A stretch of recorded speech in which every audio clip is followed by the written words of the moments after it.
Whereas other people are going around looking for the ruins of Atlantis, I have been looking for evidence of where Atlanteans traveled, because I assume that Atlantis no longer exists, because it doesn't. And it likely is down somewhere in the Atlantic Ocean. However, just as now, whatever country you're in, the people from that country travel to other places.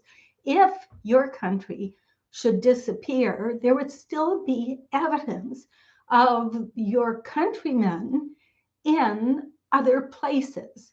So, this is what I've been looking for, and this is looking for evidence of Atlanteans in ruins that are on land now and were on land during the time of Atlantis.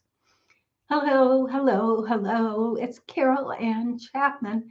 I'm the author of When We Were Gods, and also the author of Arrival of the Gods in Egypt, which chronicles my trip to Egypt to find some of what I'm going to talk about today, which has to do with what I believe are evidence of Atlanteans being in Egypt. So I went to Thothmoses III's tomb because I had read a travel guide or something ahead of time, and I had seen images of something that looked just like my past life memories of Atlantis. And I was thinking especially of this memory that was the scariest memory of Atlantis I'd had.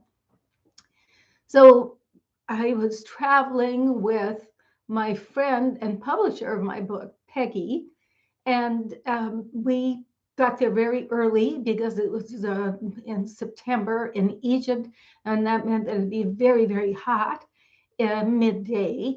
Plus, we knew that if we waited later in the morning, hordes of tourists would come, usually on big buses. So, if you're planning ever to go to the Valley of the Kings to look at the Pharaoh's tombs, if you possibly can, and you don't have to depend on a bus to take you there, try to get there as early as you can. Get a taxi, a driver, someone to get you there early.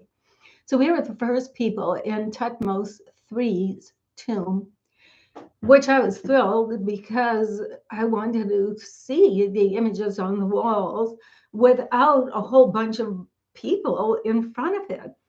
And as soon as we got in there, Peggy was leaping up and down and pointing to these images on the wall. And they were these images of a very long serpent held up in various places by human beings. And then at the end was the serpent's head coming up like this, which was exactly what I was looking for. And except that this was just a serpent. And what I wanted was, and this is what I've seen in a book somewhere, was images of serpents with wings. Now, I'd already been a number of times to Yucatan, and in Yucatan, they show the ability of the serpent to create flight by making the serpent feathered. So that's Kukulkan, the feathered serpent. That's Yucatan. So my assumption is that Atlanteans traveled to Yucatan because there's the Atlantic Ocean in the middle, and on one side is Yucatan, and on the other side is Egypt, or else I've got it backwards because you're seeing me like in a mirror image, which would be the Yucatan, so one side and Egypt's on the other. In any case, so here's where Atlantis is. So it makes sense that Atlanteans would have traveled to Yucatan and Egypt. In any case, so I'd been to Yucatan. I'd found these images of the feathered serpents with a man in its mouth. And I'd also found the descending god, which are videos I've already made that are part of this series on ruins where Atlanteans visited. So today I'm going on to Egypt, and so I found this image of the serpent, and the serpent has got its head up and it's got these two big wings like this. Whatever, doing my best to show these two wings. But the important thing is that in between the two wings is this round golden circle. And it looks really like that, just a round circle. And the reason that is so important, because in Atlantis, that's what I was. I was a light being. So to find this image with a serpent with the wings and the light being between the wings close to the serpent's mouth is exactly what I had experienced when Atlantis was breaking up. Those of us who were still light beings, not everyone was a light being anymore, but those of us who were still light beings, and we called ourselves gods and goddesses. And if you see images in the pharaoh's tombs of the gods and goddesses, they always have this circle on top of their heads, which is the light being. And it meant that my experience as a goddess was that I could pull out, the light being could pull out of the human or of the physical being. And that's what made us.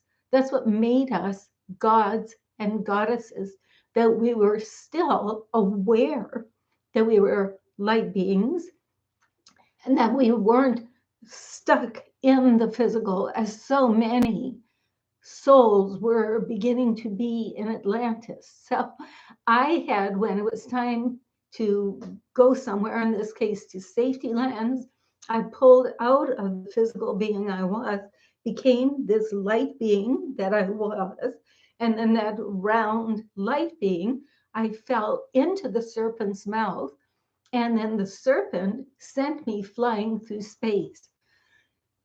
I know, that is just crazy. And forever I thought that I must be insane until I started finding these images, like in Yucatan and now in Egypt, that were images of my scariest memory in Atlantis, of being a light being that fell into the serpent's mouth and then was transported through space. So it was very exciting for me to see this. If you find this interesting, if you have memories of Atlantis, if you are one of the golden ones, they are people who in Atlantis decided to reincarnate now, when we're again technologically advanced and on the brink of self-annihilation. If you are one of the golden ones with memories of Atlantis, please contact me at my email, carol@carolchapmanlive.com, because there's a bunch of us that like to meet and talk about these things. But otherwise, if you're just interested in learning more about this pre-historical history, I don't know what that's called, there's a special word for it anyway, then like, and if you want to know more, please subscribe. Now, next week, I'm going to continue with this series on runes Where Atlanteans Visited. And the next session will be on Thursday, May 4th at 1 p.m. Eastern Daylight Time. And I'm going to be talking about more serpents in the pharaoh's tombs, more images of serpents that, by the images, it seems pretty obvious these serpents could fly through space. Now, also next week on Tuesday, May 2nd at 8 p.m. Eastern Daylight Time, I'm going to continue my series on find out who you were in your past life, clues from your present life, clues from your present life.